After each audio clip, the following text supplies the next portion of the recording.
This event was created to provide information to small business owners and all those interested in starting a new business to help them minimize all those mistakes that can negatively impact their and your business success. Today, in this section of the program, we have assembled a panel of local businesses owners that will be sharing their experiences from the food point of view, food business point of view. I would like to, for all the panelists, to please join them to the actual seats, not the podium, and briefly tell us the name of your business, and your name and how long you've been in the business. So, do you want to start, Heber? I take it you're starting with me. Yes. My name is Eddie Rivera, originally from Springfield, Massachusetts, of Puerto Rican descent. I currently have a food truck called El Matamunchi in English, aka the Munchie Killer. Yeah, there you go. Everybody's got the flyers in front of them. Matter of fact, this month here, we completed 1 year in business. We're not your authentic type cuisine. We're not your authentic type cuisine, Spanish, Puerto Rican food, which is what for one de Juanita and Puerto Rican and all these other guys do, which is your rice and your beans. Ours is a totally different concept. It's basically street food. That's what it all boils down to.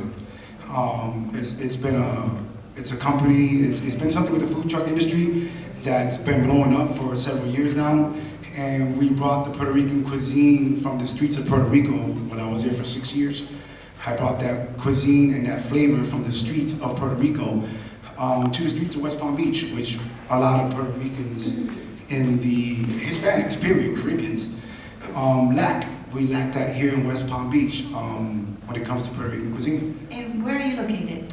We are located right across the street from Don Cafe on 175 North Military Trail. It's a very exclusive area. It's secluded, so that's basically where we're at. Wonderful. Thank you. Thank you. Thank you. Diana? Good evening. My name is Dina Santiago. I'm the owner of a PR Bakery, located in 7447 South Military Trail. Here's my son with me tonight. I'm kind of a little nervous, especially because English is not my first language, but he's gonna talk a little bit more. Good evening, everyone. Like she said, our business is located in 7447, that's in Hypoluxo, and Military. And we've been open for almost 3 years now, since 3 years in June. And we were the first Puerto Rican bakery in West Palm Beach, pan sobao, we have it all, limbers, we have pretty much everything. And now we added food as well, arroz con gandura and capuria, pretty much everything. This all started as a dream. I remember when I was a little kid, I used to invite my friends over after school, and they were, wow, your mom can cook. She should open a restaurant. And I used to tell her that, and that sparked a little dream in her. And she said, you know what, we should be the first one to open a bakery here. Eso sería un tiro.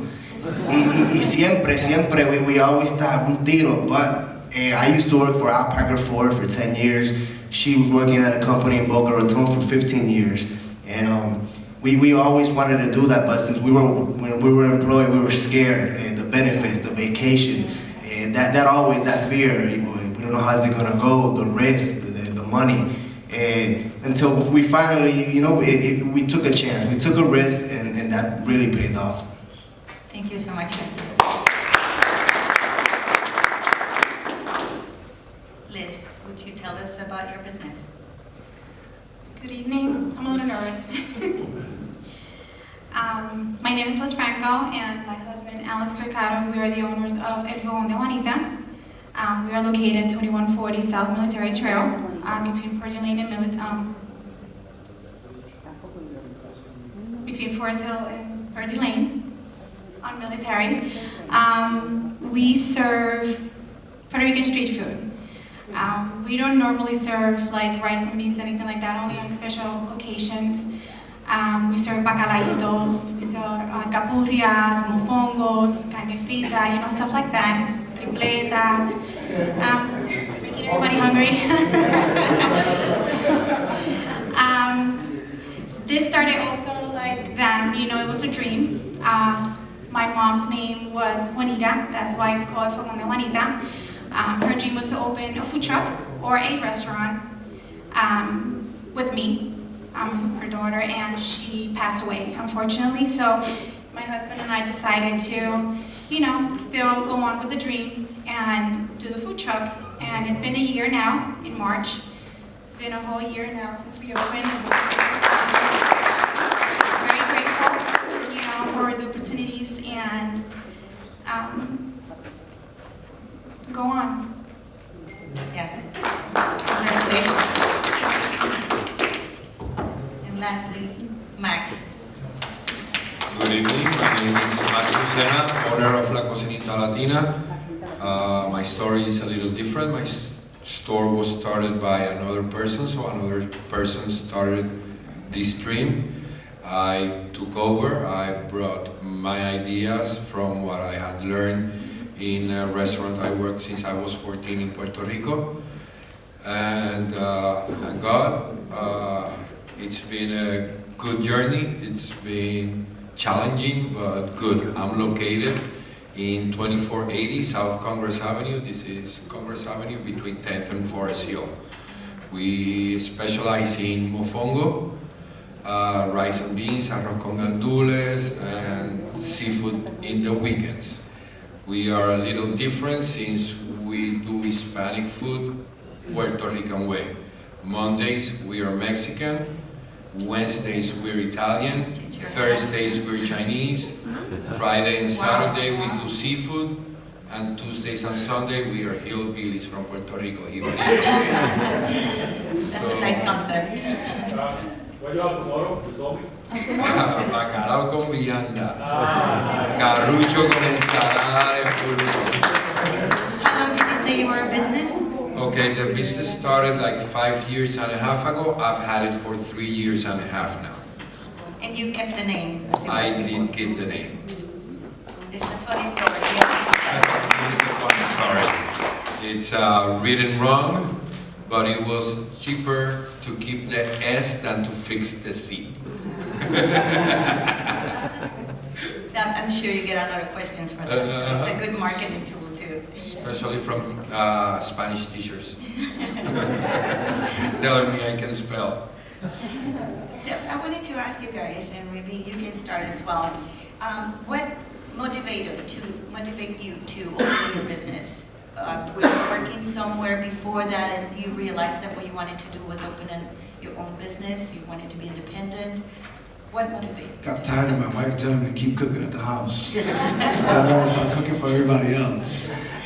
Believe it or not, I have 5 employees in the aviation industry that I was working on here at the airport that I brought from Puerto Rico, and I was meeting a lot of Puerto Rican people here, and they just kept telling me, why don't you, because I cook well at home, and they said, why don't you just open up a Puerto Rican restaurant, right? Open up a food truck. And I took the leap of faith, and I did it, and that's basically what motivated me to do it, was the people. And then I met Santos and Sam, and I mean, all these guys, and the camera, and they were like, hey man, you know, you got a market, you know, just grab it, run with it, grab the bull by the horns and go with it. Did you know anything about businesses before, or how do you operate here? I've been in business pretty much all my life since the age of 17. I owned a chrome plating facility in Kissimmee, Florida, that I sold to a major corporation in Puerto Rico. And I was in Puerto Rico for 6 years, and that's where I gained the flavor and the sabor of Puerto Rican. So you had some background as to how to run a business as well? Oh yeah, multiple years. I've always had my own business. Always, like, for many years. I still do. So that was a good prepare you. Correct. And I had a good background in doing my taxes and bookkeeping and keeping up with all the legal stuff. So I can vouch for them. But yeah, I've had some background in business. And you, Diana, you told me your story as well. You were working for a private company, Yes, and you also decided to open your own business. And Yes, what motivated you to do so? I worked for a private company for 15 years, and I also do baking in my house. After 40 hours work, I used to go to the kitchen until 1 a.m. in the morning, just baking for customers, and also doing catering as well. So I was like working a lot, like 2 jobs, But at one point I said I should follow my passion, and my passion is the cooking, the baking. So that's what I did. And what motivated us as well is there's a lot of Cuban bakeries, no offense, a lot of Colombian bakeries, but Puerto Rican bakeries. We had to go to Orlando. We had to go to Puerto Rico, and there's still a big population of Puerto Ricans here. But here, nobody wanted to, they take the bakery side. In Puerto Rico, as you know, there's a bakery in every corner. There's bread in every corner, and here, all you find is just Cuban bread, French bread, Italian bread, nothing like pan You soba. found that there was a niche for you. Yeah. That There which was. like that will distinguish It was you. very high in demand here in population. And that's why she was so busy, and like she does guayaba, quesito, almond cake, amaretto cake, and that. Typical, Very Puerto typical Rican, Puerto that makes you Rican. different from the other rest. Correct. Wonderful. And you, Liz, also, what was I think you mentioned it before, that your mother wanted to do this, so that was your motive to create you and your mom, right? Create this company and this business. Yes, well, coming from Puerto Rico, being born and raised, everybody knows that when you live in Puerto Rico, you have a cuchifrito everywhere. Every corner there's somebody selling bacalaitos or pinchos or something, and we were not the exception. We had a full-time job, but on the weekends we were selling empanadas, pinchos, piña coladas, and so then when I came here to Florida, my mom stayed in Puerto Rico, and she was going to come here and we were going to do this together, but unfortunately when she passed away, that still motivated me to go, because I was always cooking for everybody. We had a lot of get-togethers in my house, and there was like food for like 100 people, and I only had 25. Between the cakes and the desserts and the food, I was always cooking, and they were like, open it, come on. And I was like, we had this food truck for quite a few years before we decided we were gonna really go for it. You have purchased it before. I had purchased it. We've been with it for we built it, and it's been built for 8 years. And every year it was like, oh, next year we'll do it, next year. And then I was like, well, let's go for it, and we did it. And I'm happy we did it. And Do you have a business in Puerto Rico or anything that, besides the cooking, that you decided I can do it because, you knew how to run? No, it just before? everybody was telling me how good my food was, that I should open something, and so that's why we do it. Thank you. And you, Max, I know that you've had some experience with your family also as well in Puerto Rico. Yes, my family owned Restaurant El Paso in the Diego Avenue in Puerto Rico, which was very famous. I had the opportunity to work there as a busboy when I was 14. I was able to learn my titi's recipes, and that is what I brought to La Cocinita. And your background is totally different, right? Yes, I did go to school for computers. I started working in computers. I did not like computers, so after that I did go to the hotellerie school and polish myself in what I really enjoy doing. This is why I do this. I enjoy it. I have done it all my life for other people. I can say I ran the best bar restaurant in Puerto Rico in the 90s, and it was for somebody else. So my dad kept saying, do it, you have to get your own business. God told me this was it, and here I am enjoying the trip. So I can say pretty much that everybody had the passion, and it's how you start, right? That's what motivates most of us. Personal achievement. Once you determined that that's what you wanted to do, what was the first step that you took in order to open the business? What situations you decided, okay, this is what I'm doing, I need to follow this, and what was the first step? Do you want to start with? Yeah, maybe we'll so start we with Max, can- that'll be fine. About the business plan, marketing plan, and the first thing, the moolah, the money. Where was I going to get the money to start and be what I wanted to do? Because yes, I kept the business running, but I knew what I could bring and what it was going to be in 1 year, in 2 years, in 3 years. That business plan, I think, is what kept me motivated and always on my toes. Always I have to See what your investment was going to quickly, you were going to recover the money to invest. Mm-hmm. And I don't know if you planned it ahead, you said that you were planning it for eight years, and you had that truck built. So it's like something that was in the works for a while. So besides, that was your first step, and then you decided to go ahead and open the business. And what followed? Also, like PR Bakery said, you know, there was not a lot of Puerto Rican culture, you know, Puerto Rican food in Palm Beach, and that's when I decided I have to sell my food. And that's my main motivation, you know. But what did you do? What was your first step? I mean, after you decided, I'm gonna look for a car that meets these requirements, that has, you know, these properties to it. How did you decide it? Well, after we built the food truck, we were looking for a location. For us, location was very important. People that could see us, people that could, you know, be comfortable coming to see us, and, you know, have parking and being able to be there and be safe. You know, that was our main, you know, thing to. Like they say in America, location. Location, it was very important to us, and we looked everywhere, and, you know, and some cities give you permission, some don't, so it was a little challenge. But for us, it was location first. Location was like, and for you, what was your first step that you took?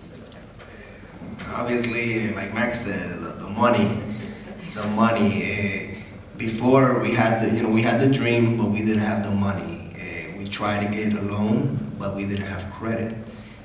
However, after working for 15 years, and they gave her a retirement plan package, her company was gonna downsize, so she decided to get that money and invest 100% of it. We took a leap of faith, yes. but it was, like I said, it was well worth it. Well, fortunately for me, I like I said, I sold my company to Puerto Rico, so I had a little bit of cash on the side. And my main goal was, like DC said, was finding a location. I've got a great location now, and then, you know, that and then making sure that I was completely legal, federally, state, local. I mean, I want to make sure everything was legal when I opened up this business. Unfortunately, as all of my colleagues know, I had the mishap of, within 6 months, they stole my first food truck, which was a $25,000 loss. So that put a real big dent in me, but my colleagues always were telling me, hey, keep going, do what you can do to get it back going. I exhausted my credit. After I put all my cash in, exhausted my credit, got another one, and here I am to this day, rocking and rolling just like they are.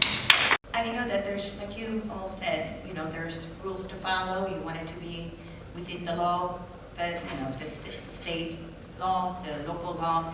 So what were the steps that were taken, you know, to get to that business, to open your business? What departments, who you needed to see, and get enough certification paperwork to be able to open the business?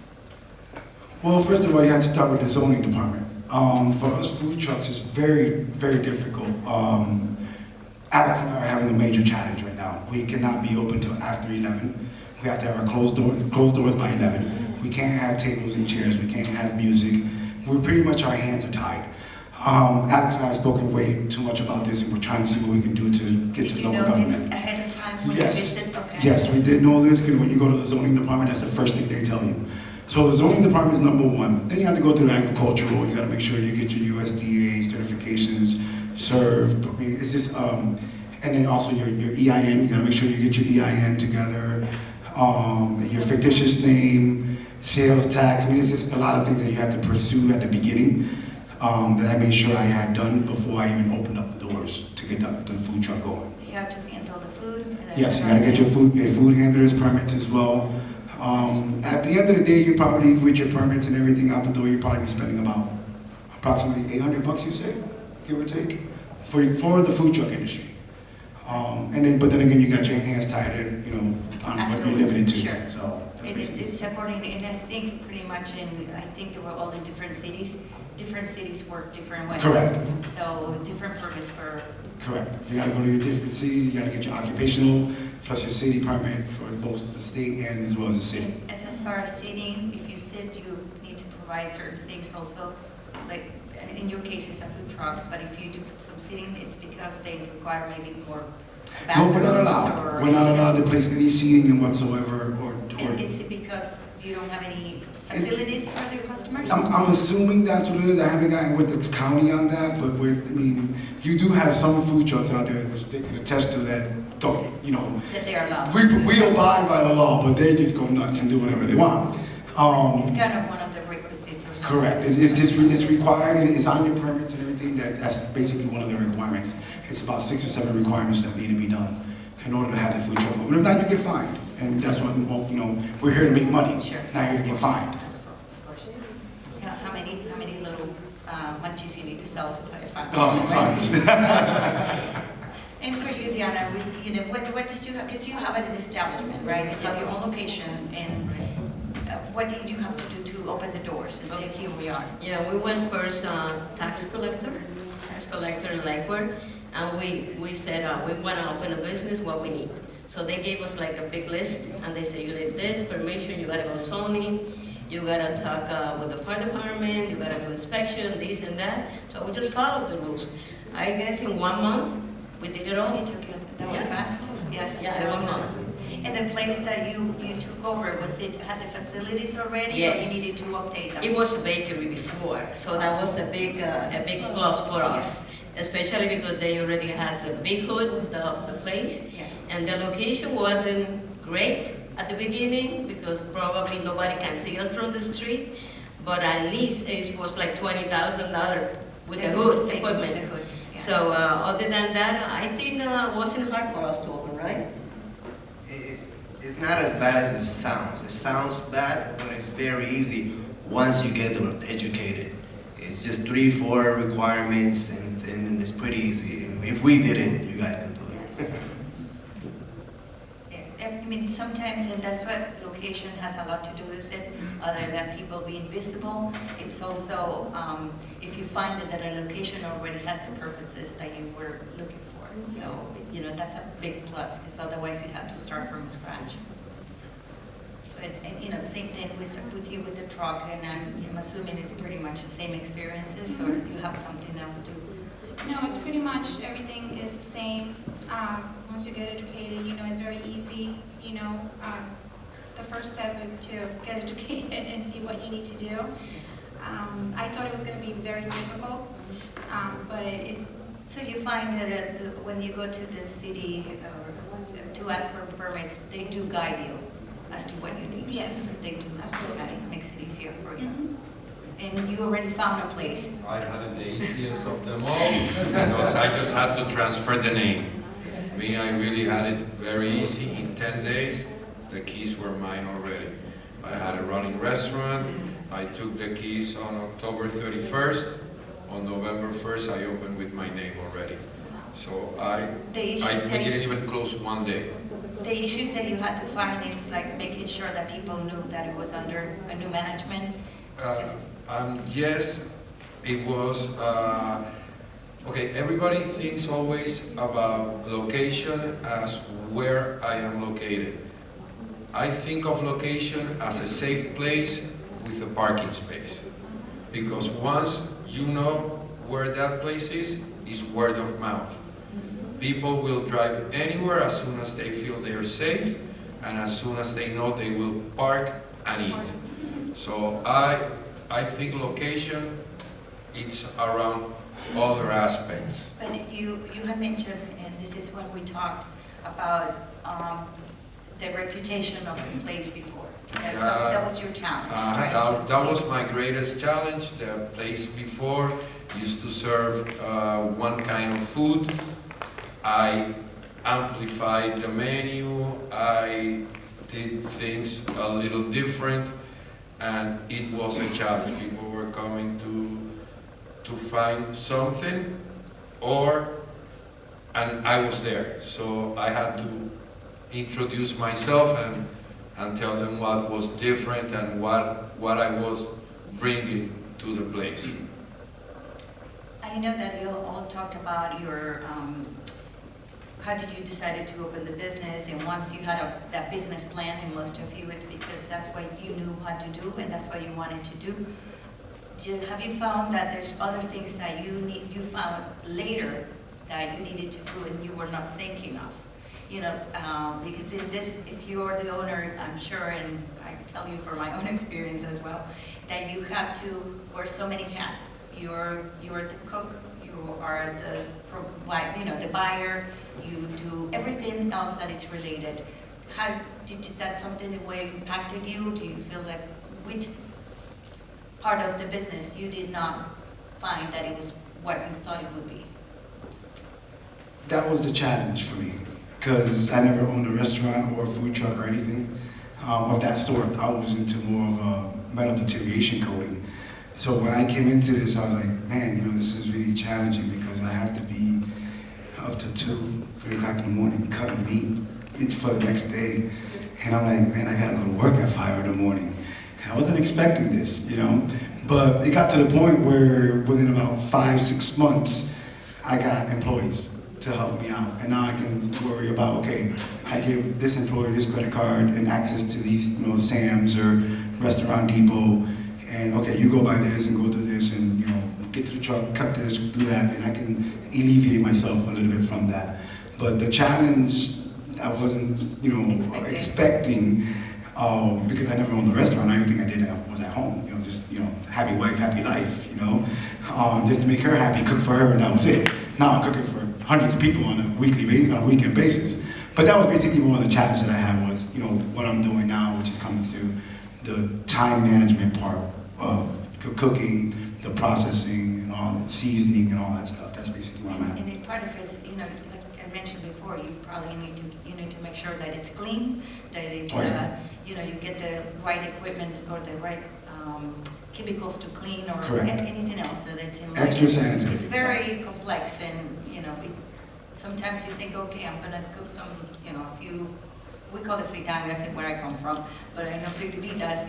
So, but it's more than that. The whole mechanism of, you know, a restaurant involves a lot. I know you're open only weekends. On the weekends, but you're planning to expand. So I'm in process of believe it or not, I'm highly considering leaving my job and going full-time Monday through Sunday from 11 a.m. to 11 p.m. every day. you must be doing well. So it means you gotta hire more people. Praise God. Yeah, I'm doing well.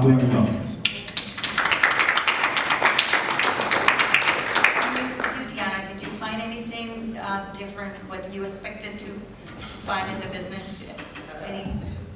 I just laugh because I'm the first one to arrive to the bakery, 6 a.m. Before 6 a.m. I am the last to close the bakery. So it's like 12 to 14 hours a day. Some people think like we have tons of money in the bank. They don't know the struggle because it's not easy. It's not easy. But thank God, I just started with 1 employee. Now I have 7 employees. Wow. So in 2.5 years. It's also good to learn a little bit of everything. For example, accounting stuff. You know, that's not only about cooking, but you have to report your taxes. It's good to know a little bit about the law. I learned myself we're always learning every day. We never can say I know it all, because I just found out about service dogs. I didn't know anything about a service dog. But yes, there is a lot of laws, and every day the laws changes. So you always got to be up to date with a lot of stuff. That's why it's very, very good to always be educating yourself, always going to different seminars and meetings, and associating with people like us, so we can learn from each other. I think that's very important for people to educate, learn from somebody that has done it in the past, because you don't want to find out later that you were doing something wrong. Like even you were saying that you found the hood. You know that you have to clean it every so often, and the law requires you to get certification for that. The fire department, I mean, there's a lot of little things that you don't know. You know, you think, okay, like I mentioned, you're gonna bake or something, but there's a lot more depth to it, and you have to wear all those many hats when you are in the business. Absolutely. And did you find anything else for you, Liz? For me, my main challenge was my family. Being a mom, you know, we have 4 kids, you know, trying to divide the time between taking care of the children and having a full-time job, both of us, besides the food truck and the kids, is very challenging. We have 3, they are teenagers, and we have a baby, she's 4. So the teenagers, this is a family business, so the teenagers, they help with the food truck and stuff like that, but it comes to the point that they're like, Mom, I want to spend, I want to go to the movies, or I want to do something different, I don't want to be in the food truck, and it's very hard because it's just us there. So for me, the most challenge was being a mom, having a full-time job, and then having the food truck on top of everything, and trying to divide my time. So you still keep a job as well as you do? Yes, we both do. So it's a big risk, and when people take it, and people think it's just so easy, but it's really challenging, and this encourages everybody to follow their passion, but you have to be prepared for anything that comes. It's very hard work because we get up between 5:30 in the morning, and we get the kids to school, we go to work, and then after we get off work, we only work on the weekends like macamonchis. But we have to, after we get off of work, we have to go food shopping for the food truck, and and preparing everything, and the whole week. So we work. By the supplies. We work like 18-hour days, to go to bed 2, 3 o'clock in the morning and getting up again at 5:30, and that's like 7 days a week. So for me, that timing, for the business and the family that was very your challenge. Still is. Right? Still is. And Max, I know you found everything set up. It was easier. Yes, but I did not know nothing about accounting. I did not know nothing about laws.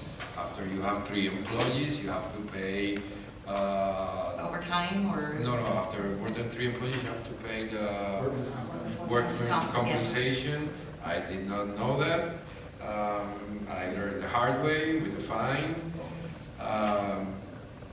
There are things, so you're working in the kitchen, all of a sudden an AC breaks, or the plumbing backs up, or and the gas leak, anything.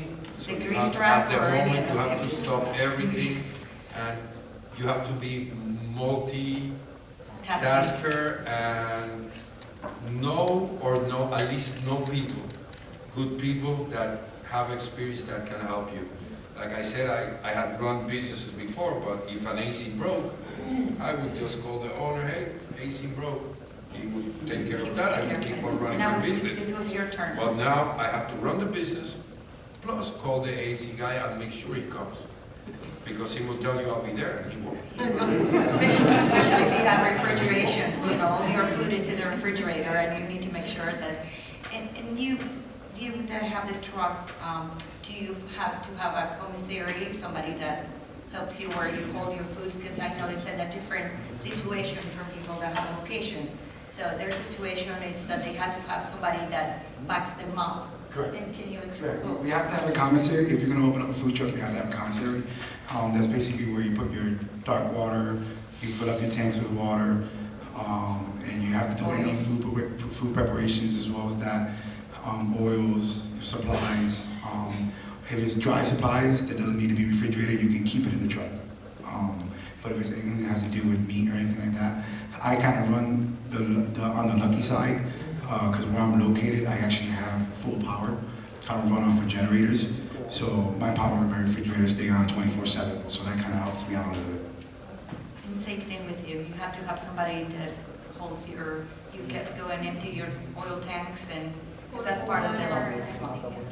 So there's so many things that they are involved in this that we find out after, But there's some educational plans. So in the city, like they provided you all the list as far as the law.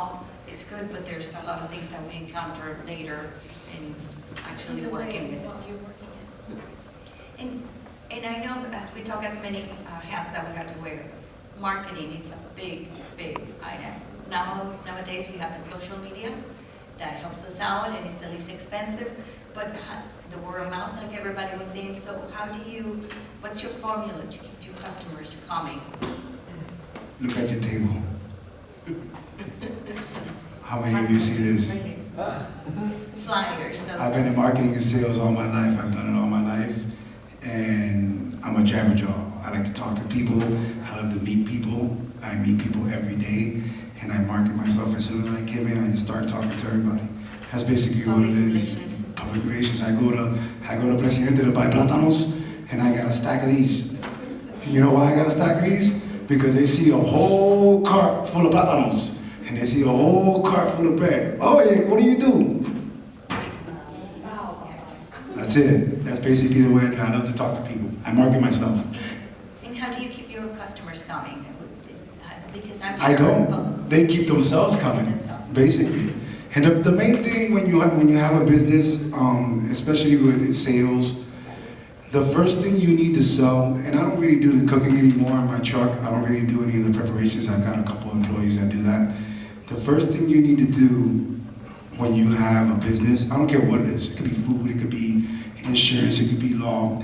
The first thing you need to sell is yourself. Once you sell yourself and you got that guard down from the customer or from whoever it is, people come to my truck and the first thing is, Diana, I tell you, first thing I do, whether I know you or not, I'm coming up to you, I'm giving you a hug and a kiss.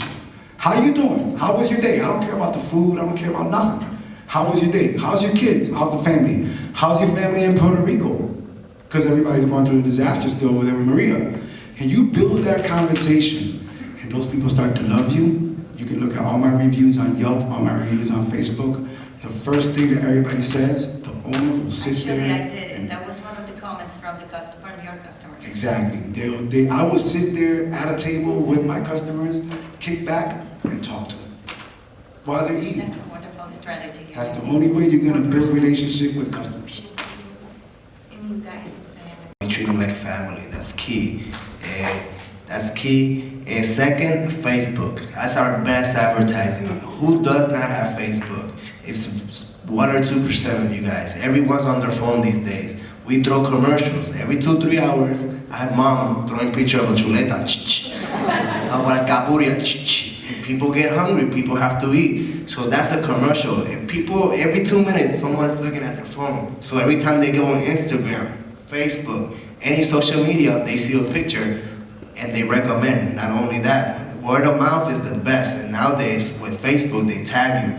So Facebook, we have over 3,000 people following us on Facebook, and it keeps growing every day. And people leave reviews, and that's the best advertising. We have not paid anyone for advertising. The only person we decided to pay was to join here, the chain of commerce. And what a great tool. And Lisa, the same thing with you. Is it customer service that keeps your customers coming? Do you apply any other? No, we don't do any kind of advertisement. We just, do Facebook, word of mouth. People come, they like the food, they come back, they tell other people, listen, they have this, they have that, try it out, and they keep coming back, and then they bring their cousins and their grandma, and whatever's coming to visit from Pennsylvania, come and eat, and my hubby. He is the mayor, if you didn't know, out in Kercado. He knows everybody and talks to everybody while I'm cooking because I can't get out of the food truck because I'm the one cooking. So he goes out and he's always talking to people and, socializing a lot. So that's, we treat everybody like keep family. up with your Facebook as well? Since I see them on most of you use that method. Do you answer to your customers when they like it? Do you go back to them? Thank you, it was nice. Anything like that, you keep a communication with them? Yes. You have to. And you, Max, do you also use Facebook?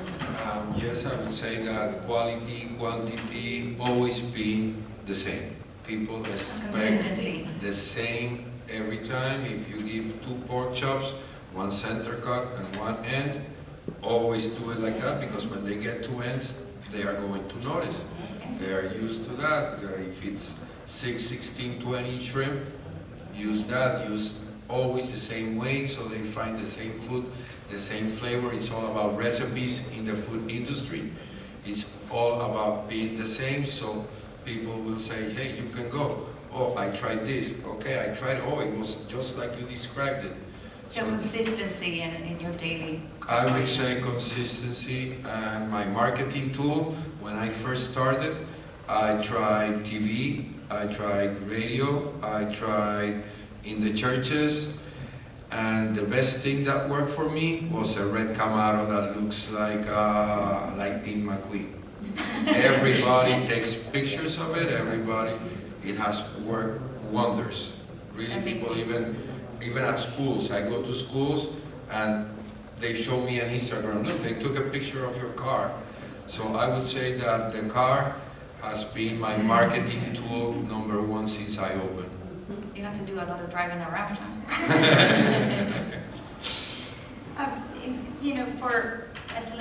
To finalize, what would you recommend to anybody that is planning to open a business, either in the food industry or something else, since some of you were in some other fields? Ask questions. Ask lots of questions to lots of people in different industries and educate yourself. Educate yourself before you do anything. When I opened up my first company, I had $20,000 in my 401k.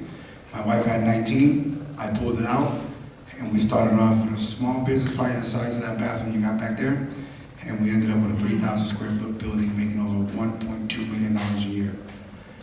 But that wasn't pure profit because you have a lot of overcosts when you got 17 employees and everything else. That's where you need to be an accountant too. Exactly, you gotta learn everything. But ask questions, ask a lot of questions, especially ask questions to people that if you're gonna get into the food industry or food truck industry, whatever.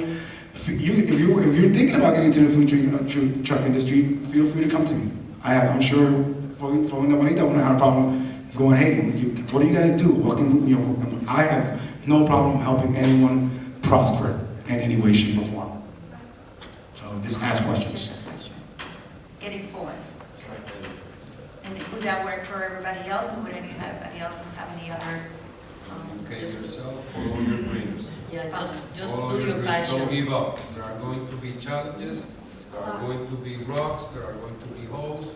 Keep focused, and if I did it, And I have to say, just because we're here, because of the Puerto Rican Chamber, I have to say that also chambers of commerce are also very supportive of small businesses. So they try to help you as much. They're not there to advertise you, but to give you a vehicle how to promote your business. And again, it's what you said. It's public relations. You have to sell yourself. It's not like, it's about you as a person, but it's you in the back of you, it's your business, and you have to show that to everybody that, here I am, they see your face, they know where you come from. So to that also, I feel that, and I don't know if you experimented this, also the government has some agencies too, one of them being SCORE. They also kind of help you, and they have different seminars that will help anybody that would like to open, a new business, that they guide you and tell you what to do, no mistakes. So because we have experience in the restaurant industry and the food industry, but there's other businesses that they can also give you a background and what you need to do. There will be a seminar also that is promoted by the Hispanic Market Services, and that will also help you. That's March 5th, and they give you a little background. It is in English, so if you also want to attend. And also, I will, Maybe for March. April 5th. Sorry, April 5th. April 5th.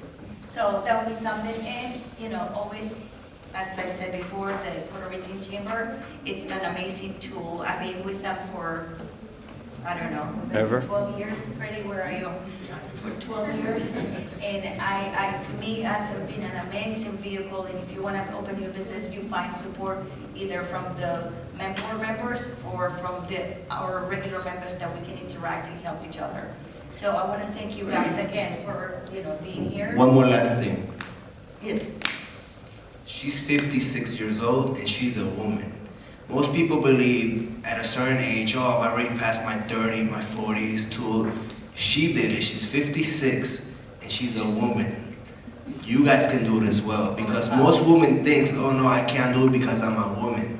But that's not true. I'm here to support her. She's the owner. She's the Puerto Rican Bakery by Diana. I'm the manager. I'm the one who controls the front. She controls the back.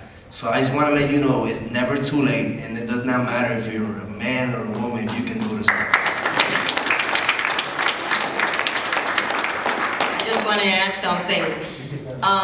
You need to love what you do. You have to have the passion. If you don't like the kitchen, please don't open a business, don't open a restaurant, because you need to love what you do. That's what I can stand 14 hours a day, because I love the kitchen. I love what I do. Take pride in what you do. Yeah. Thank you. No, thank you.